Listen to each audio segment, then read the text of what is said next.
आज का बाइबल वचन 29 जनवरी 2026। जब आदम अपनी पत्नी हव्वा के पास गया तब उसने गर्भवती होकर कैन को जन्म दिया और कहा, मैंने यहोवा की सहायता से एक पुरुष पाया है। फिर वह उसके भाई हाबिल को भी जन्मी और हाबिल तो भेड़ बकरियों का चरवाहा बन गया, परंतु कैन भूमि की खेती करने वाला किसान बना। कुछ दिनों के पश्चात कैन यहोवा के पास भूमि की उपज में से कुछ भेंट ले आया और हाबिल भी अपनी भेड़ बकरियों के कई एक पहिलौठे बच्चे भेंट चढ़ाने ले आया और उनकी चर्बी भेंट चढ़ाई। तब यहोवा ने हाबिल और उसकी भेंट को तो ग्रहण किया, परंतु कैन और उसकी भेंट को उसने ग्रहण न किया। तब कैन अति क्रोधित हुआ और उसके मुंह पर उदासी छा गई। तब यहोवा ने कैन से कहा, तू क्यों क्रोधित हुआ और तेरे मुंह पर उदासी क्यों छा गई है? यदि तू भला करे तो क्या तेरी भेंट ग्रहण न की जाएगी? और यदि तू भला न करे तो पाप द्वार पर छिपा रहता है और उसकी लालसा तेरी ओर होगी और तू उस पर प्रभुता करेगा। तब कैन ने अपने भाई हाबिल से कुछ कहा, और जब वे मैदान में थे तब कैन ने अपने भाई हाबिल पर चढ़कर उसे घात किया। तब यहोवा ने कैन से पूछा, तेरा भाई हाबिल कहाँ है? उसने कहा, मालूम नहीं, क्या मैं अपने भाई का रखवाला हूँ? उसने कहा, तूने क्या किया है? तेरे भाई का लोहू भूमि में से मेरी ओर चिल्लाकर मेरी दुहाई दे रहा है। इसलिए अब भूमि जिसने तेरे भाई का लोहू तेरे हाथ से पीने के लिए अपना मुंह खोला है, उसकी ओर से तू शापित है। चाहे तू भूमि पर खेती करे तो भी उसकी पूरी उपज फिर तुझे न मिलेगी और तू पृथ्वी पर बहेतू और भगोड़ा होगा। तब कैन ने यहोवा से कहा, मेरा दंड सहने से बाहर है।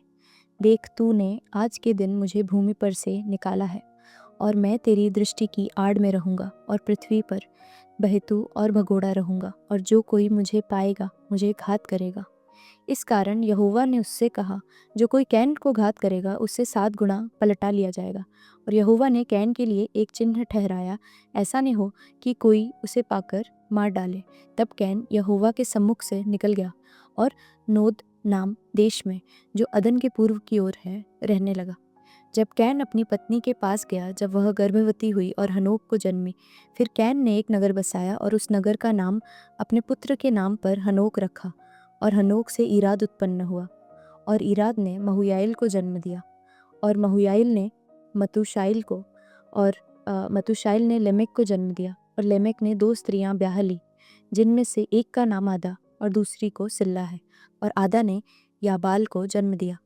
वह तंबुओं में रहना और जानवरों का पालन, इन दोनों रीतियों का उत्पादक हुआ। और उसके भाई का नाम युबाल है।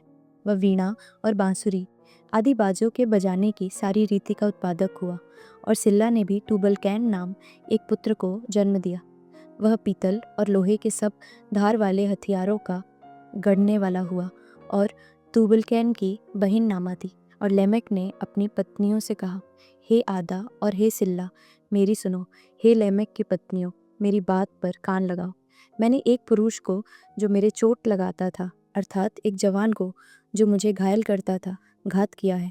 जब कैन का पलटा 7 गुना लिया जाएगा तो लेमेक का 70 गुना लिया जाएगा। और आदम अपनी पत्नी के पास फिर गया और उसने एक पुत्र को जन्म दिया और उसका नाम यह कह के शेत रखा कि परमेश्वर ने मेरे लिए हाबिल की संति, जिसको कैन ने घात किया, एक और वंश ठहरा दिया है। और शेत के भी एक पुत्र उत्पन्न हुआ और उसने उसका नाम एनोश रखा। उसी समय से लोग यहोवा से प्रार्थना करने लगे। अंतिम प्रार्थना, हे स्वर्गीय पिता, हमें ऐसा हृदय दीजिए जो भलाई करने में कभी न थके। हमें उदार, दयालु और प्रेम से भरपूर बनाइए, ताकि हमारा जीवन आपको प्रसन्न कर सके। यदि हो सके तो यह दुख का कटोरा मुझसे टल जाए, परंतु मेरी इच्छा नहीं, तेरी इच्छा पूरी हो। मैं तेरे हाथों में स्वयं को सौंपता हूँ। जो मार्ग तूने ठहराया है उसी पर मैं चलूँगा। मुझे शक्ति दे कि मैं तेरी आज्ञा में स्थिर रहूँ। मेरे द्वारा तेरा नाम महिमा पाए। आमीन।